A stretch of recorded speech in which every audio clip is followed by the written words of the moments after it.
A very good day to you. I'm Hank Gross, MidHudsonNews.com.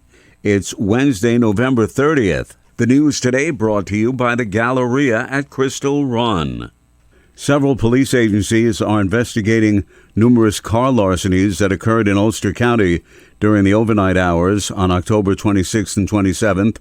One of the vehicles that had property stolen was an official Ulster County Sheriff's Office car assigned to a sergeant in the department.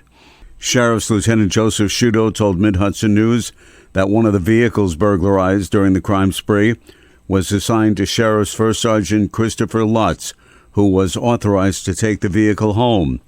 The sergeant was suspended without pay for 30 days after the larceny occurred, but Shudo declined to give the specific reasons for the suspension. Shudo also declined to comment on the specifics of the property taken from the police vehicle. A source close to the investigation indicated that Lutz's duty belt, holster, and firearm were among the items stolen. The City of Beacon's 2023 General Fund budget, approved unanimously by the City Council, comes in at $22 million.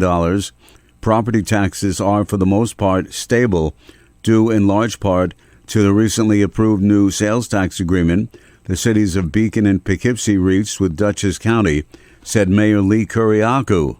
Our first-year number is up by $1 million. Just to give you a sense of how big that is, that's probably a 20% boost in our sales tax revenue and represents about 8 or 9% of our property tax base. So it's a huge number, and it will grow over the next 10 years. Kuriakou said $5 million of the city budget will be covered by sales tax income alone. Hudson Valley Democratic Congressman Sean Patrick Maloney may have lost his re-election bid to Republican Michael Lawler, but his campaign is in the red, and he's sending out emails asking for money. Maloney, who's been chairman of the Democratic Congressional Campaign Committee, Tuesday sent out a mass email to supporters saying he owes $8,371 in campaign bills. I wish I didn't have to ask, but I refuse to accept that only billionaires should run for office, he wrote in a copy of an email obtained by Mid-Hudson News. So I'm humbly asking, can I count on you to chip in $15 and help me pay off this campaign debt, he said. The outgoing House member said it takes hundreds of thousands of dollars to compete in an election, and now I learn firsthand why it's tough for regular people to run, said the former top aide to Bill Clinton when he occupied the White House. The holidays are here, and at Galleria at Crystal Run, you can find something for everyone on your list. Over 1 million square feet of joyful shopping. Visit over 100 retailers, including many locally owned businesses. Check out brand new stores like Lovisa, Rue 21, and Box Lunch. Don't miss Visits with Santa this season from Black Friday until Christmas Eve. Sponsored by Town Square Media. For all the details regarding hours, photo pricing, and special events, visit GalleriaCrystalRun.com. And happy holidays! New York Stewart International Airport is out of hangar space with only one new facility on the horizon. Signature Aviation has airport approval to construct a hangar with plans on the drawing board right now. Airport Development Director Michael Torelli told the Advisory Stewart Airport Commission on Tuesday that other hangar space may be in the offing. We are in a RFQ process, request for qualification process to qualify developers to build hangars. The last call for that was just announced and was completed on November 15th.